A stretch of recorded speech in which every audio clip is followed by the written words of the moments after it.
상한가 같더라고요. 네, 이게 참 말인지 방구인지 모르겠지만 네. 이게 진짜 왜 그런 식으로만 주식 검색어에 1위 올라오고 막 이런 것들이 참. 사실 부동산 쪽도 그렇고요. 투자라는 게 원래 리스크가 있지 않습니까? 예, 맞습니다. 그래서 부동산 하시는 분들도 주식을 안 쳐다보시는 분들이 계시고요. 예, 그렇죠. 일반 직장인 분들도 예적금 하시는 분들은 주식 쳐다도 안 보시는 분들도 계세요. 예. 위험해, 맞습니다. 망해, 예, 쪽박차. 맞습니다. 예, 어떻게 맞습니다. 생각하시나요? 저도 뭐 그 심정을 충분히 이해가 가고요. 저도 뭐 경험을 했었으니까. 예. 근데 이제 주식을 사실 좀 오해하는 부분들이 좀 있습니다. 이게 왜냐하면 처음부터 우리가 잘못 접근을 했기 때문에 그렇거든요. 부동산으로는 당연히 이제 투자로 성공한 사람들도 있고 뭐 옆에서 실물이 다 왔다 갔다 하고 주변에서 조언해줄 사람도 많기 때문에 이제 그런 건데, 사실 주식 투자를 처음에 우리가 시작할 때를 한번 잘 생각해 보시면 우리 프로님도 어떻게 시작을 하셨는지 한번 여쭤보고 싶습니다. 조용히 이제 계좌를 만들고요. 그쵸, 조용히 계좌를 만들고. 뭐 교육 듣진 않았습니다. 아, 그쵸. 네, 예. 그때 당시에는. 뭐 주변에 지인들부터 또 추천도 네, 받고, 예, 네, 그런 네. 경우들이 많은데, 직장을 다니다 보면 이게 주변 지인들이 주식을 한 사람 되게 많아요. 특히 남성분들께 막 몰래 주식 투자 많이 하시는데, 야, 이거 한번 사봐, 이거 한번 사봐. 그래서 그 나만 믿어봐, 진짜. 그냥 야, 지금 안 들어가면 너 진짜 후회한다, 나중에 후회한다며. 이렇게 이제 진행하는 경우가 되게 많아요. 저도 솔직히 말하면 학원 강사에서 학원 선생님 동료로부터 소개를 받고, 저 예. 있던데도 예. 아침에 추천을 해요. 아, 그러니까요.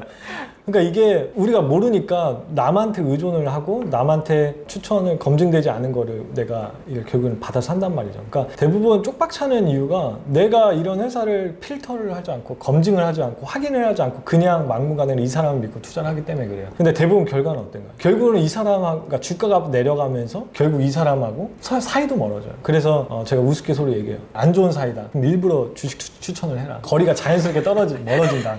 그래서 진짜 감정이 안 좋은 사람한테는 우스갯소리로 추천하라고 말을 합니다. 근데 이게 대부분 현실이에요. 그렇기 때문에 우리가 주식 투자를 할 때 쪽박차는 이런 경우들이 많은데, 한번 실패를 크게 경험을 했어요. 그러면은 이 사람의 감정은 어때요? 분노가 치밀어 오르고, 이걸 주변 사람들한테 주식 얘기를 하면, 아, 주식 얘기 하지도 마. 야, 그리고 야, 주식 하면 너 잘 될 것 같지? 다 망해. 야, 절대 하지 마. 야, 주식 투자로 하는 사람 신랑감 삼지 마.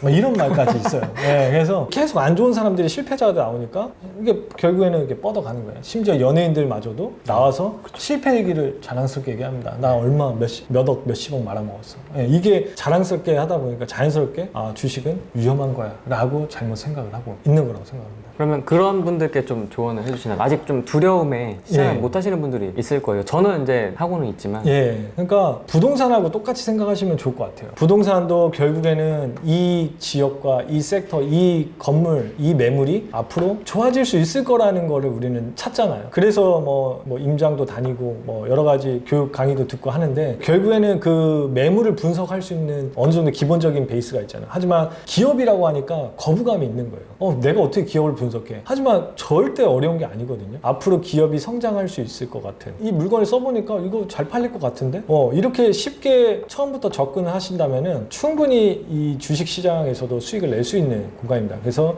내가 이 기업을 보셔야 되지, 자꾸 주가만을 집중을 하시면 안 된다는 거야. 기업에 대한 초점을 맞춰서 뭐 삼성전자가 앞으로 좋아질 거다. 그럼 삼성전자가 왜 좋아지는데? 그러니까 이거부터 시작을 하시는 거예요. 그렇게만 시작하신다면 주식 투자에서도 반드시 좋은 결과가 있을 거라고 생각합니다. 부동산 거래할 때는 중개사에게도 예. 이렇게 몇 군데도 둘러보고 맞습니다. 예. 몇 개를 또 살펴보고 예, 맞습니다. 전문가한테 상담도 받고 맞습니다. 컨설팅도 예. 받고 같이 모여갖고 공부도 하고 현장 답사를 낮에도 가고 밤에도 가고 막 예. 이런 온갖 맞습니다. 예. 거를 해요. 맞습니다. 예. 근데 주식은 그렇게 노력을 하시는 분들이 일반적으로는 많지는 않은 것 같아요. 많지 않죠. 네. 예. 어찌 보면 매물을 직접 본다는 거는 내가 직접 눈으로 확인하고 다 한번 보잖아요. 막 변기통 내려보고 할만한지. 녹슬었네, 막 이런 거 다 확인하고 하시잖아요. 근데 주식 투자는 왜 안 하시는지 모르겠어요. 심지어 기업의 본질이 결국에는 실적이거든요.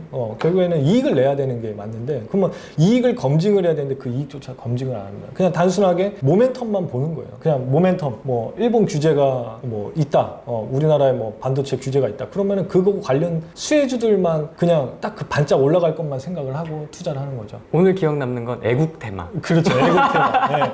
그러니까 이게 말이 상한가 같더라고요. 네, 이게 참 말인지 방구인지 모르겠지만 네. 이게 진짜 왜 그런 식으로만 주식 검색어에 1위 올라오고 막 이런 것들이 참 너무 안타깝습니다. 너무 테마와 그냥 단기적인 그런 흐름만 보시고 투자를 하시는 게 아닌가. 주식 투자가 흑수저분들에게 예. 좋은 재테크 수단이 될 수 있을까요?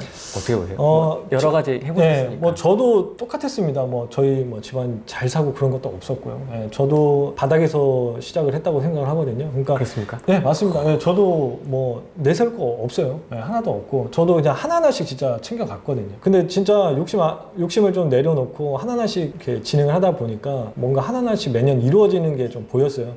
특히나 부동산 같은 경우는 금액 자체가 억 단위로 진행되는 게 많기 때문에 좀 부담스러운 건 분명히 맞습니다. 주식 투자를 좀 하다 보시면 종잣돈을 모으기에 또 주식 투자만한 게 없어요. 만약에 뭐 100만 원에서 시작을 하셔도 좋고 뭐 10만 원에서 시작하도 좋습니다. 1000만 원에서 시작하도 좋은데 그거를 내가 꾸준하게 그런 거를 수익을 챙겨갈 수 있는 능력을 내가 할 수 있느냐, 이제 그게 중요한 거고요. 결국에는 내가 베이스가 아무것도 없어도 결국에는 이쪽 분야에 대한 분야와 공부를 어느 정도 진행을 하신다면은 충분히 이 주식 분야에서도 성공의 길로 갈 수 있다고 저는 생각을 하는데, 물론 그 과정이 어렵습니다. 어렵지만 계속 꾸준하게 노력하고 부동산만큼만 혹은 부동산의 절반만 여기에 관심만 가지신다면 충분히 좋은 결과가 있을 수 있고, 흑수저뿐만 아니고 뭐 모든 사람들이 주식으로 충분히 많은 사람들이 수익을 낼 수 있는데 그런 실패 사례들만 계속 언급이 되는 거 보면 참 안타까운 마음이 좀 들더라고요. 멀티플 업사이드에 대한 문제인데요. 다음 중 주가가 올라갈 수 있는 상황이 아닌 것은 인데요. 자, 회사가 그러니까 멀티플, 제가 이제 뭐 만약에 멀티플을 10으로 기준을 잡았다. 근데 얘가 프리미엄 밸류를 좀 더 받을 수 있거든요. 자, 이게 왜 중요하냐면, 자, 애널리스트 리포트를 읽다 보면 할인이라는 게 있어요. 주가 얘가 멀티플 평균적으로 업종 평균 10을 받는데 거기서 할인율을 20% 적용한다. 할인율을 30% 적용한다. 이거 아마 이런 리포트를 보셨을 거예요. 그게 자, 할인율이 있고 그다음에 할인율을 대부분 많이 쓰고 리포트에서는 그 뒤로 업사이드에 대한 부분인데 프리미엄 밸류. 네. 자, 그래서 할인율이 들어가는 경우는 이제 회사가 뭔가 경쟁이 너무 치열하다. 그리고 그 뭔가 안 좋은 구조가 된다. 글로벌로 확대하기 어렵다. 수출하기는 어려운 구조다. 그래서 할인율을 몇 프로 적용한다. 라는 평균 업종 대비 할인율 10%, 20% 적용한다. 이런 얘기거든요. 그래서 멀티플의 업사이드와 다운사이드가 있는데 여기서는 문제는 업사이드에 대한 이야기를 했습니다. 그래서 자사주 매입을 한다. 배당을 매년 올려준다. 그 다음에 경쟁업체가 경영난을 겪고 있다. 굉장히 힘든다는 거죠. 그러면 내가 성장이 할 수 있는 기회가 생기는 거죠. 회사가 글로벌로 매출을 확대한다. 이 10에서 10을 받는 게 아니라 이런 것들이 더해진다면 11, 12, 13 내가 기준치에 따라서 이거에 따라서 정확히 주관적인 것 같지만 사실 논리적으로 여기에 밸류를 높게 프리미엄을 줄 수 있는 겁니다. 그러니까 업종 평균이 딱 정해져 있잖아요. 그 안에서 내가 플러스를 할 수 있는 거야. 가산점을 준다는 얘기예요. 그러니까 우리가 이제 가점 제도 막 이런 거 있잖아요. 부동산에도 가점 준다. 이런 게 그러니까 가산점을 준다. 주식 투자에서도 플러스를 해줄 수 있는 요인을 찾는 거예요. 당연히 CEO의 역량들이 막 높으면 프리미엄 밸류를 주게 됩니다. 좀 더 가산점을 주는 거예요. 근데 이제 맨 마지막에 보면 본업에서 이익이 20% 역성장하지만 신사업에서 이익이 30% 성장한다라고 써 있어요. 제가 말씀드렸지만 본업이 매출 비중이 80%인데 20% 역성장하면은 비율 자체가 굉장히 크게 빠지는 거고요. 신사업에서 매출 비중이 20%인데 여기서 이익 30% 성장해봤자 이걸 마크업을 못해요. 본업이. 왜? 매출 비중이 서로 동등하면은 이거는 프리미엄 밸류를 받을 수 있어요. 동등하면 50대 50이면. 근데 지금 이 문제에서 매출 비중이 80%라고 얘기했고 신사업은 매출이 20%라고 얘기했어요. 제가 이 예시가 뭐냐면 LG 디스플레이라고 생각하시면 될 것 같아요. LCD에서는 20% 역성장하는데 OLED에서는 계속 이익이 30% 성장해. 근데 그게 마크업이 안 되고 계속 마이너스가 되는 거야. 왜? 본업이 크게 빠지니까. 그래서 제가 중요하다고 생각하는 게 뭐냐면 본업이 유지가 되고 버티는 애들에서 신사업이 향후 올라올 수 있는 애를 기다리시면 주가는 올라오게 되어 있다는 얘기예요.